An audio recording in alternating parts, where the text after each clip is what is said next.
অনেকদিন বাদে আজকে বাইরে ঘুরতে এলাম, বলো হ্যাঁ। বেশ ভালো লাগছে, তাই না? বেশ ভালো জায়গাটা। ঠিক আছে, তুমি একটা দাঁড়াও, আমি 2 কাপ চা নিয়ে আসি। ঠিক আছে। শান্তনুদা, ও শান্তনুদা, এখানে একটু শোনো না, দরকার আছে। আরে বল না ভাই, কি দরকার?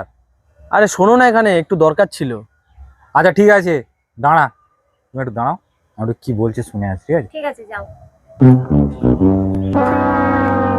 কি হয়েছে, ওরকম চেঁচিয়ে ডাকছিস কেন? তোমাকে না একটা কথা বলার ছিল, মানে বুঝতে পারছি না তোমাকে কিভাবে বলবো।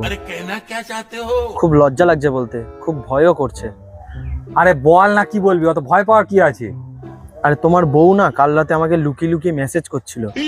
উফ, তুই তো আমাকে ভয়ই পাই দিয়েছিলিস, ভাবলাম তুই আমার কাছ থেকে টাকা ধার চাইবি। যত সব ফালতু কথা, বেকার কথার জন্য ডাকে। বাট